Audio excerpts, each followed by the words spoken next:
অপর একাদশী এমন একদিন যেদিন শুধু ব্রত করলে জীবনে বড় পাপ থেকে মুক্তি পাওয়ার কথা বলা হয়েছে, কিন্তু সত্যি কি এত শক্তিশালী?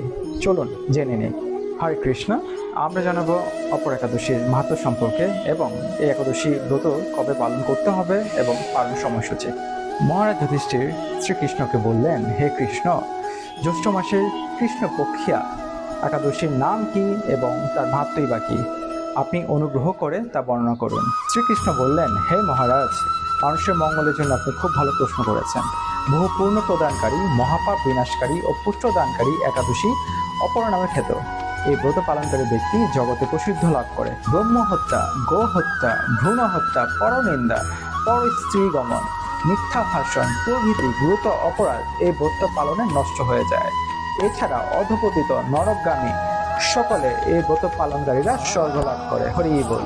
আপনি আরো বিশেষ পুণ্য সমান ফল লাভ করতে পারেন। সেগুলো হলো শিবরাত্রিতে কাশীধাম উপবাস করলে যে পুণ্য, গয়াধামে পিণ্ডদান করলে যেই ফল, কেদারনাথ দর্শন ও বদ্রিকাশ্রম যাত্রার যে ফল হয় তা এই ব্রত পালনের মধ্যে দিয়েই হয়। বরং এই ব্রত পালন না করলে জলে বুদ্বুদের মতো তাদের জন্ম মৃত্যুই কেবল সার হয়। পরিশেষে ব্রহ্মবৈবর্ত পুরাণে এটাই বলা হয়েছে, এই ব্রত কথা পাঠ ও শ্রবণের মাধ্যমে সহস্র গোদান স্বরূপ ফল লাভ করা হয়।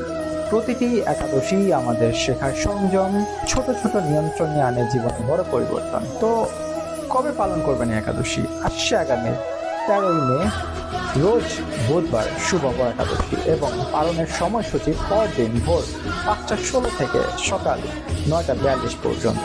অপর একাদশী মাহাত্ম্য শ্রবণ করে আপনার কেমন লাগলো কমেন্টে আপনার অনুভূতি জানতে ভুলবেন না। সকালে ভালো থাকুন, সুস্থ থাকুন। হরে কৃষ্ণ।